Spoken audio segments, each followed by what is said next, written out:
I hope आप सभी बहुत अच्छे होंगे और आप सबकी तैयारी भी काफ़ी अच्छी तरीके से चल रही है। आपका नेक्स्ट 2 दिन में पेपर होने वाला है 23-24 को। तो ये आपका लास्ट वीडियो सचिवालय सहायक का प्रैक्टिस सेट का, ठीक है। तो इससे पहले हमने ऑलरेडी 25 सेट ऑलरेडी अपलोड कर चुका है। जिन लोगों ने नहीं देखा है कृपया करके उस चैनल पर जाकर विजिट जरूर कर लें। चलिए बिना बात की देरी के ये लास्ट सचिवालय सहायक का प्रैक्टिस सेट हम लोग देखते हैं। क्या है? अंतर्राष्ट्रीय व्यापार का मुख्य प्रहरी। अंतर्राष्ट्रीय व्यापार का मुख्य प्रहरी डैश है। तो कौन है अंतर्राष्ट्रीय व्यापार का मुख्य प्रहरी? तो विश्व व्यापार केंद्र। कौन है? विश्व व्यापार केंद्र, ऑप्शन ए, जिसको WTO बोलती है आप लोग, वर्ल्ड ट्रेड ऑर्गेनाइजेशन, ठीक है।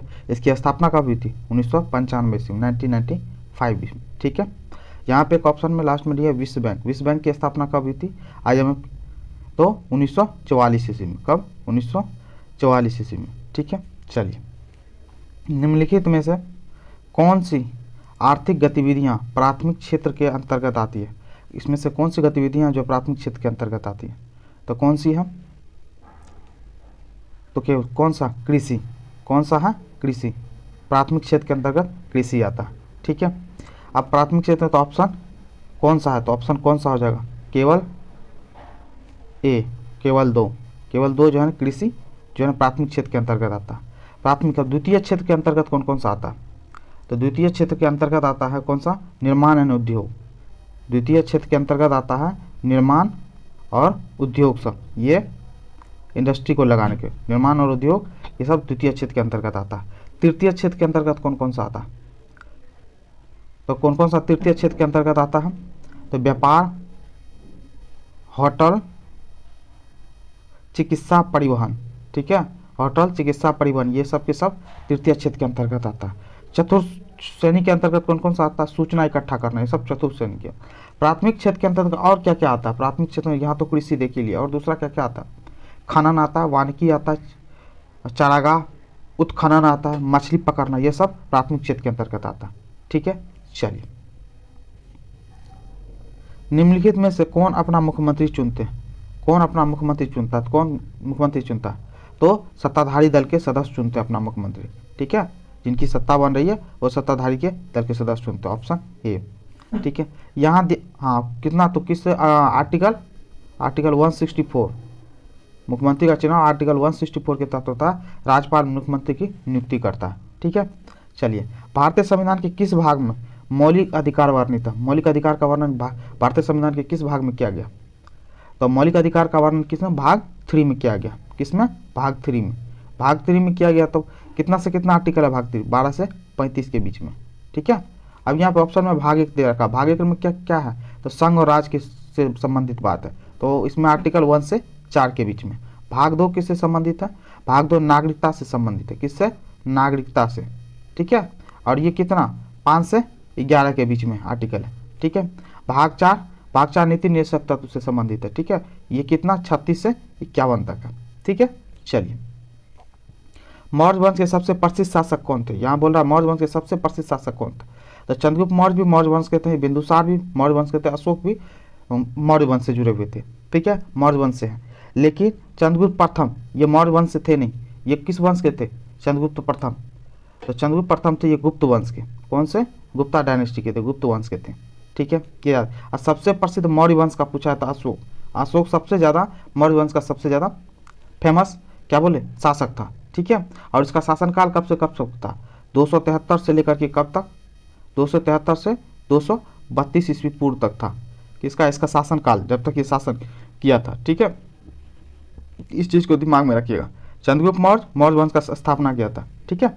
चलिए, चंद्रगुप्त मौर्य का बेटा बिंदुसार, बिंदुसार का बेटा अशोक, ठीक है।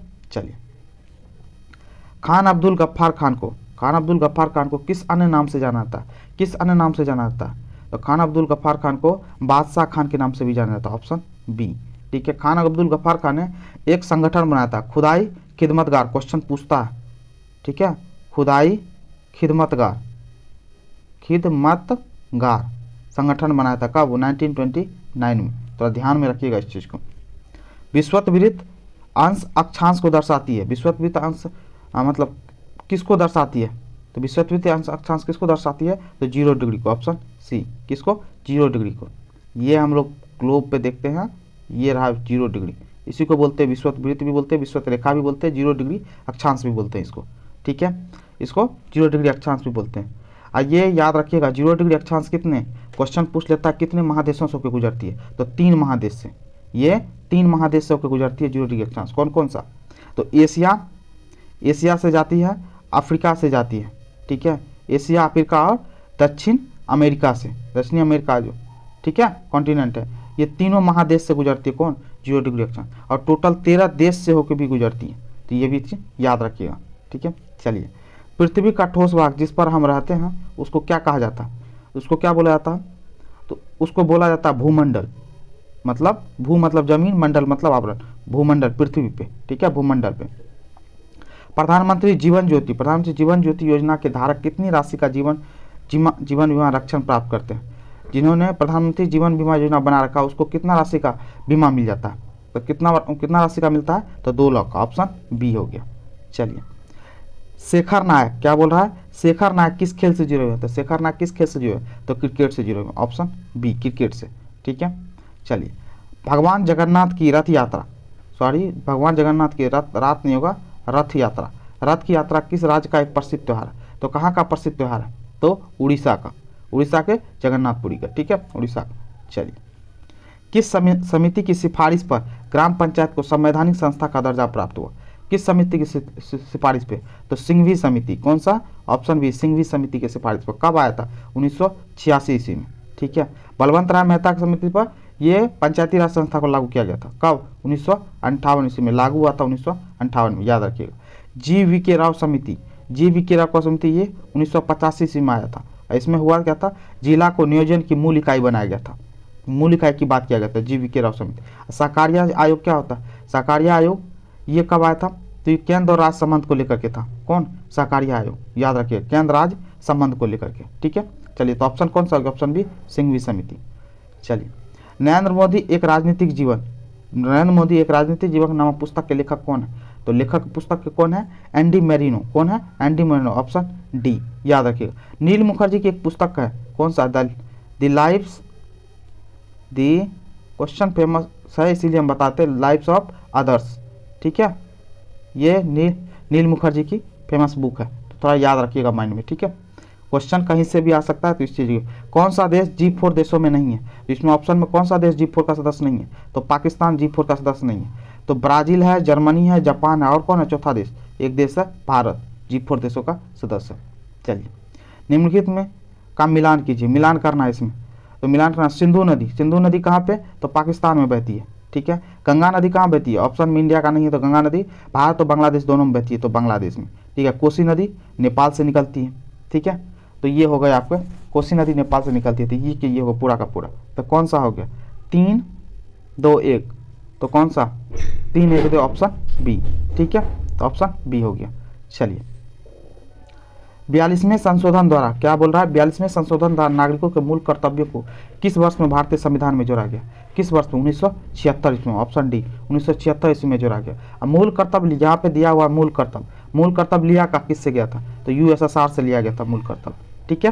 चलिए, निम्नलिखित में से कौन सी नदी भारत में दूसरा सबसे बड़ा जलप्रपात बनाती है, तो कौन सी नदी बनाती है भारत में दूसरा सबसे बड़ा जलप्रपात बनाती है, कौन सा, कावेरी नदी, ऑप्शन ए, ठीक है, कावेरी नदी बनाती है। तो कावेरी नदी को, अच्छा, दूसरा सबसे बड़ा जलप्रपात, तो कावेरी नदी जलप्रपात बनाती कौन सा, तो शिव समुद्रम, कौन सा, शिव समुद्रम जलप्रपात बनाती है, ठीक है, जो दूसरा सबसे बड़ा जलप्रपात। तो पहला सबसे बड़ा जलप्रपात कौन सा नदी, तो पहला भारत का सबसे बड़ा जलप्रपात कौन है, तो कुचिकल, क्या है, कुचिकल जलप्रपात, ठीक है, कुचिकल जलप्रपात, ये कहाँ पे, तो कर्नाटका में, कहाँ पे, कर्नाटक में। कौन सी नदी पे है ये जलप्रपात, तो वाराही नदी, कौन सी, वाराही नदी पे, ठीक है। चलिए,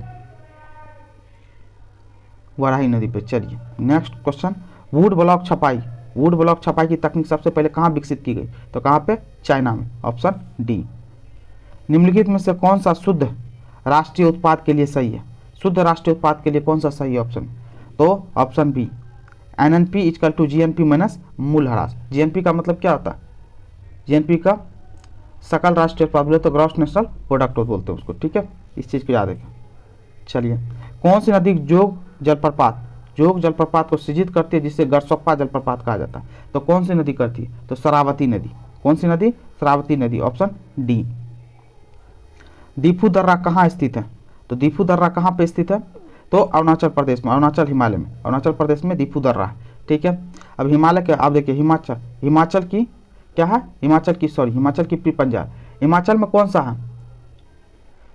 हिमाचल में है बड़ा लाचा, याद रखिएगा, हिमाचल में बड़ा लाचा दर्रा है हिमाचल में। ठीक है, अरुणाचल प्रदेश में और कौन कौन सा? बोमडिला और यांगयाप, याद रखिएगा। अरुणाचल प्रदेश में दीफू के साथ साथ बोंगडिला भी है। ठीक है, और यांगयाप भी है, यांगयाप। ठीक है, दार्जिलिंग। सिक्किम में कौन सा है? तो सिक्किम में कौन सा है? देलेप्ला दर्रा, याद रखिएगा, सिक्किम में देलेप्ला दर्रा। और दूसरा देखिए उत्तराखंड में कौन सा है? माना दर्रा, उत्तराखंड में माना दर्रा। और कश्मीर में, जम्मू कश्मीर में कौन सा? पीर पंजाल दर्रा और जोजिला दर्रा, पीर पंजाल और जोजिला दर्रा। चलिए, निम्नलिखित में से किसे ढींग एक्सप्रेस भी कहा जाता है? क्या बोला जा रहा है? ढींग एक्सप्रेस किसको कहा जाता है? तो ढींग एक्सप्रेस कहा जाता था हिमा दास को। किसको? हिमा दास को बोला जाता है ढींग एक्सप्रेस। अच्छा, जिस्ना मैथ्यू ये भी एथलीट रह चुकी है। ठीक है, एथलीट है। पीटी उषा के बारे में आपको पता ही है, भारत की उड़न पड़ी के नाम से फेमस है, उड़न पड़ी है। साथ साथ में पीटी उषा आजकल क्या, ये ओलंपिक की अध्यक्ष बन गई है। ठीक है, भारत की तरफ से ओलंपिक का कमान इन्हीं को दिया गया, पीटी उषा को। तो आजकल चर्चा में। तो मीराबाई चानू क्या है? तो मीराबाई चानू भारोत्तोलन मतलब वेट लिफ्टर है। चलिए, निम्नलिखित में से कौन सा उत्तर प्रदेश का क्षेत्रीय संगीत नहीं है? उत्तर प्रदेश का कौन सा क्षेत्रीय संगीत नहीं है? तो कौन नहीं है? तो लमन, ऑप्शन डी। लमन जो है ना, उत्तर प्रदेश का नहीं है, हिमाचल प्रदेश का। कहाँ का है? हिमाचल का। तो ये चीज़ दिमाग में रखना है। ठीक है, आला और रुदल का नाम से सुनते होंगे, तो ये बुंदेलखंड का है। ठीक है, ये यूपी के बुंदेलखंड का। होरी लोकगीत है। ठीक है, और सोहर भी उत्तर प्रदेश का। तो कौन नहीं है? तो लमन, जो कि हिमाचल प्रदेश का है।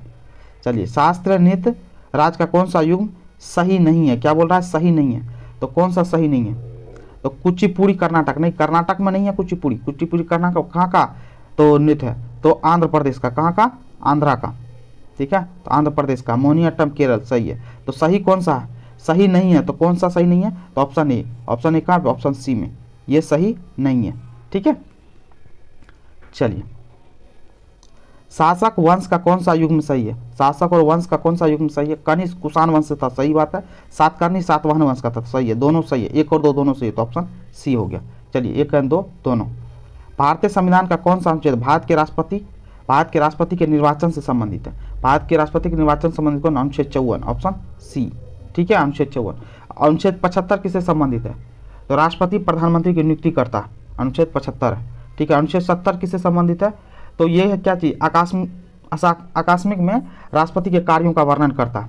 ठीक है, और अनुच्छेद 65 किससे संबंधित है? अनुच्छेद 65 संबंधित राष्ट्रपति के आकस्मिक रिक्ति, जब अचानक राष्ट्रपति का रिक्ति हो जाता है तो उस समय के लेकर के अनुच्छेद 65 का वर्णन है। ठीक है, चलिए, ऑप्शन में अब ओमान की राजधानी कहाँ है? ओमान की राजधानी कहाँ है? तो आपको पता, तो ओमान की राजधानी कहाँ पे? मस्कट। कहाँ पे है? ऑप्शन बी, मस्कट है। ठीक है, मनामा किसकी राजधानी है? तो मनामा बहरीन की राजधानी है। किसकी? बहरीन की राजधानी मनामा। माले किसकी राजधानी है? मालदीव की। कहाँ की? मालदीव की। ठीक है, मास्को आपको पता है रसिया की राजधानी है। ठीक है, चलिए, निम्नलिखित में कौन सा प्रत्यक्ष कर का उदाहरण नहीं है? प्रत्यक्ष कर का उदाहरण नहीं है, तो कौन सा नहीं है? तो वस्तुओं और सेवाओं का कर, जिसको आप लोग जीएसटी बोलते हो, ये प्रत्यक्ष कर का उदाहरण नहीं है। प्रत्यक्ष कर का उदाहरण कौन है? संपत्ति कर, व्यवसाय कर और आयकर, ये प्रत्यक्ष कर का उदाहरण। और प्रत्यक्ष कर का उदाहरण नहीं है तो कौन सा? ये क्या है? जीएसटी से। और प्रत्यक्ष कर में कौन कौन सा आता है? उत्पाद शुल्क होता है। कौन कौन सा? उत्पाद शुल्क। ठीक है, सीमा शुल्क। ठीक है, और सेवा शुल्क। ठीक है, और जीएसटी, ये सब जो है ना क्या आते हैं? अप्रत्यक्ष कर में। ठीक है, अप्रत्यक्ष कर में आते हैं। ठीक है, और जीएसटी की कब हुई थी? तो 1 जुलाई, इंडिया में 1 जुलाई कब? 2017 को जीएसटी लाया गया था। ठीक है, चलिए, महात्मा गांधी नई श्रृंखला में 500 रुपये के नए नोट का रंग क्या है? जब 500 रुपया के नए नोट के रंग में महात्मा गांधी का जो ये श्रृंखला दिया हुआ उसमें कौन सा कलर है? तो कलर कौन सा है? तो स्टोन ग्रे है। कौन है? स्टोन ग्रे, ऑप्शन ए हो गया। अब रुपीज को लेके आ गया तो 10 रुपये पे किसका चित्र आता है? कोणार्क मंदिर का, किसका, कोणार्क मंदिर का, ठीक है। 20 रुपया पे किसका रहता है, एलोरा का, एलोरा की गुफा का चित्र रहता है, ठीक है। 50 रुपया पे किसका चित्र रहता है, हम्पी का, ठीक है, हम्पी, हम्पी रथ जो है, हम्पी के रथ का, ठीक है। और 100 रुपया पे रानी के वाव का, रानी वाव का, याद रखिए क्वेश्चन कहीं से पूछ लेगा आपको। और 200 रुपया पे किसका आता है, तो सांची स्तूप का, किसका, सांची के स्तूप का, ठीक है। और 2000 रुपये पे, 2000 रुपये पे पता हो तो किसका रहता है, तो मंगलयान का, किसका, मंगलयान का, ठीक है, हो गया। चलिए, अनंत वर्मन डैश का वंश का शासक था, अनंत वर्मन किस वंश का शासक था, तो अनंत वर्मन किसका वंश का शासक था, गंग वंश का, किसका, गंग वंश का, ऑप्शन सी, ठीक है। तो ये याद रखिएगा। नंद वंश का संस्थापक कौन था, महापद्मनंद था, ठीक है। आर्यक वंश का शासक कौन था, बिंबिसार था, ठीक है। और शुंग वंश का शासक कौन था, तो पुष्यमित्र शुंग, ठीक है, पुष्यमित्र शुंग शुंग वंश का संस्थापक था, ठीक है। आनंद वर्मन के बारे में एक और बात जान लीजिए, जो आप जगन्नाथ मंदिर का नाम सुनते हो ना, उड़ीसा का जगन्नाथ मंदिर इन्होंने ही बनाया था, किसने, आनंद वर्मन ने, ठीक है। चलिए, निम्नलिखित में से कौन सा कथन सही है, कथन सही चुनना। हरियाणा और पंजाब में चावल वाणिज्य की एक फसल है, परंतु उड़ीसा में एक जीविका का फसल है, एकदम सही बात। रोपण कृषि में लंबे चौड़े क्षेत्र में एकल फसल बोई जाती है, तो एकदम सही है। तो कौन सा हो गया इसमें आंसर, दोनों के दोनों सही है, 1 तथा 2 दोनों सही है, ठीक है, ऑप्शन डी। भारत में सती प्रथा पर प्रतिबंध डैश वर्ष में लगा था, सती प्रथा पर प्रतिबंध बोल रहा था, कब, 1829 ईस्वी में लगा था, कौन, राजा राम मोहन राय के सहयोग से, राजा राम मोहन राय, ठीक है। और कौन, लॉर्ड विलियम बेंटिंक, वायसराय कौन, अंग्रेज कौन था, लॉर्ड विलियम बेंटिंक, ठीक है, याद रखिएगा, पूछ लेता या तो राजा राम मोहन राय ऑप्शन में रहेगा या लॉर्ड विलियम बेंटिंक, दोनों में से कोई भी हो सकता है, ठीक है। तो ये चीज़ के दोनों तो मिल करके किया था, कौन, सती प्रथा का, ठीक है, कानून बनवा दिया था। चलिए, ब्रिटेन के नए प्रधानमंत्री कौन, ऋषि सुनक का जन्म कहाँ हुआ था, तो कहाँ हुआ है, तो साउथ हैम्पटन में, ऑप्शन ए, साउथ हैम्पटन में। आंतरिक हिमालय की औसत ऊंचाई, आंतरिक हिमालय की औसत ऊंचाई क्या है, तो कितनी है, 6000 मीटर, ऑप्शन बी। भारतीय संविधान में अनुसूचित विषय क्या है, अनुसूचित विषय का कौन सा युग्म सही है, तो कौन सा युग्म सही है, तो देखिए इसमें तो कौन सा है, पहली अनुसूची राज्य के बारे में बात करता था, एकदम सही बात है। 8वीं अनुसूची भाषा को लेकर बात करता था, एकदम सही है। तो 1 और 2 दोनों सही है, तो ऑप्शन डी हो गया, 1 और 2 दोनों सही है। बीसीसीआई के नए अध्यक्ष के रूप में किसे नियुक्त किया गया, बीसीसीआई का नया अध्यक्ष किसको, रोजर बिन्नी को बनाया गया, ऑप्शन सी, ठीक है, रोजर बिन्नी। बाकी मोहिंदर अमरनाथ, मदन लाल, सुनील गावस्कर ये भी क्रिकेट से ही जुड़े हुए खिलाड़ी हैं, ठीक है। चलिए, बाद में दीपोर बिल क्या है, दीपोर बिल रामसर साइट किस राज्य में स्थित है, दीपोर बिल कहाँ पे, तो असम में है, ठीक है। अभी रामसर साइट को लेकर के तो भारत में टोटल कितना 75 रामसर साइट को घोषित हो चुका है, 75। और 75वां रामसर साइट कौन सा है, 75वां रामसर साइट कौन है, तो सालबूग है, कौन सा, सालबूग, कहाँ का ये, तो जम्मू एंड कश्मीर का। तो याद रखिएगा ये 75वां रामसर साइट कौन सा है, सालबूग, जम्मू एंड कश्मीर का। त्रिपुरा में कौन सा रामसर साइट है, तो रुद्र सागर, याद रखिएगा, त्रिपुरा में रुद्र सागर। मणिपुर में कौन सा, तो लोकडक झील, ठीक है। और आंध्र प्रदेश में कौन सा है, कोलेरू झील, ठीक है।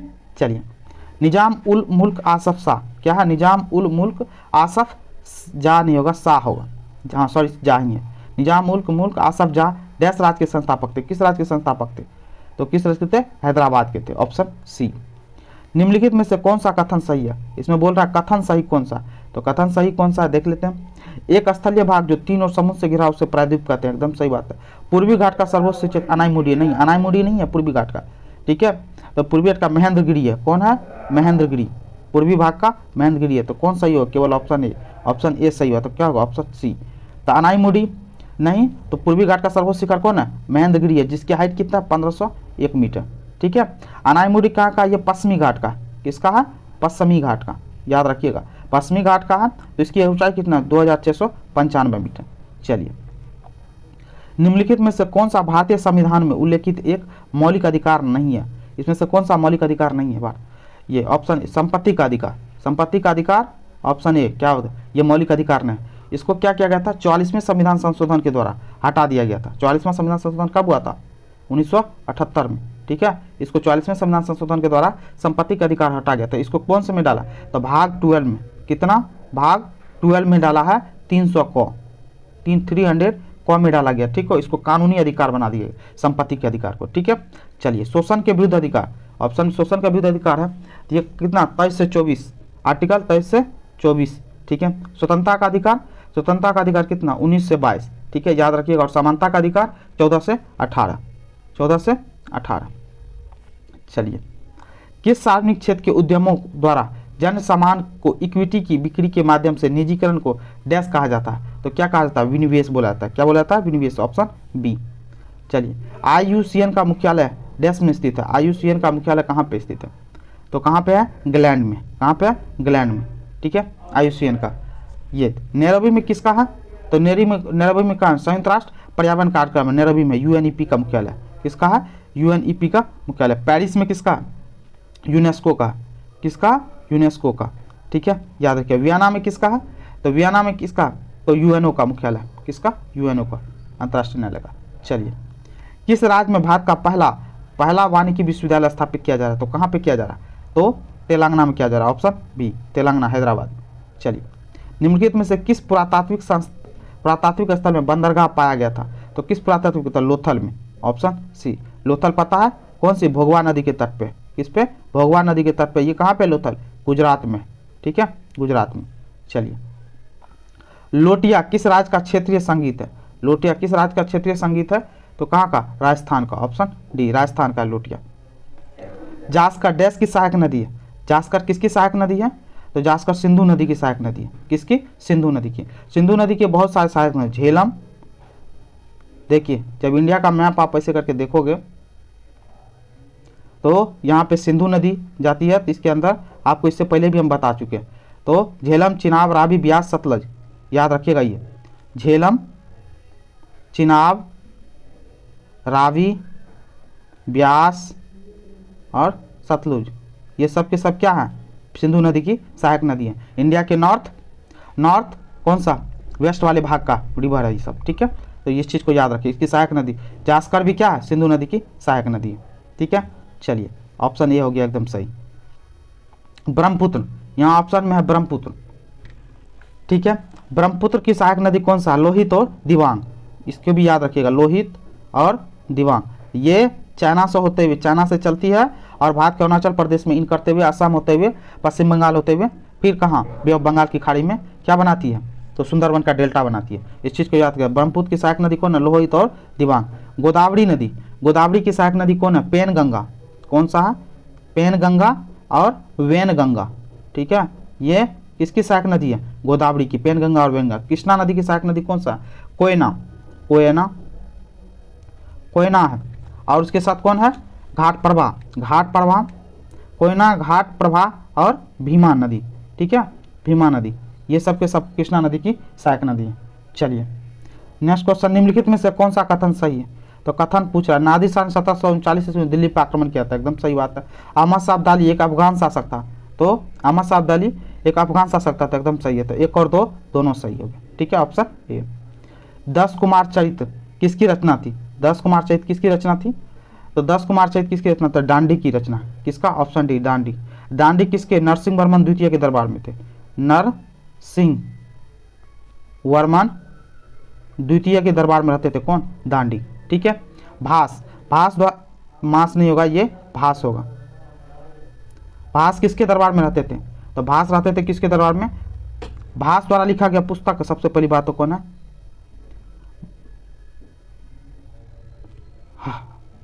सॉरी एक मिनट, सॉरी, भास नहीं है, मास है, ये गलत है, ठीक है। बाणभट्ट किसके द्वारा लिखा गया? तो बाणभट्ट हर्षवर्धन के दरबार में। ये किसके द्वारा क्या लिखा गया? कादम्बरी, ठीक है। और भट्टी किसके दरबार में रहते थे? तो गुप्त राजाओं के दरबार में रहते थे कौन? भट्टी। तो ऑप्शन कौन हो गया? Option D, Dandi. नरसिंह वर्मन द्वितीय के दरबार में रहते थे और इसकी रचना कौन है? 10 कुमार चरित्र। चलिए, स्मारक क्या है? स्मारक राज्य कौन सा युग में सही है? स्मारक और राज्य का कौन सा युग इसमें सही है? तो कौन सा सही है? मेहरानगढ़ जी किला, कहाँ पे? राजस्थान में, ऑप्शन बी, ठीक है। बहाई मंदिर ऑप्शन में है, बहाई मंदिर हिमाचल प्रदेश में नहीं है। बहाई मंदिर कहाँ पे है? तो दिल्ली में। कहाँ पे है? दिल्ली में, ठीक है। चलिए, जिंजी किला कर्नाटक में ना होकर के कहाँ पे है? तमिलनाडु में। कहाँ पे है? तमिलनाडु में जिंजी किला। विक्टोरिया मेमोरियल पंजाब में नहीं है, ये कहाँ पे? कोलकाता पे। कहाँ पे है? कोलकाता में। कौन? Victoria memorial. चलिए, और लास्ट क्वेश्चन आपका, निम्नलिखित में से किस व्यक्ति को भारत का बर्डमैन बोला जाता है? भारत का बर्डमैन किसको बोला जाता है इसमें? तो किसको बोला जाता है? डॉक्टर सलीम अली। बोले तो सलीम अली को, ऑप्शन बी हो गया। ये थे आज के प्रैक्टिस सेट का कि BSSC का सचिवालय सहायक का लास्ट प्रैक्टिस है। आई होप आपका एग्ज़ाम 1 से 2 दिन में 23 और 24 को है। आई होप आपकी तैयारी काफ़ी शानदार रही होगी, ठीक है, और काफ़ी अच्छे तरीके से आपने देखा होगा। चलिए, wish you all the best, ठीक है। Thank you so much.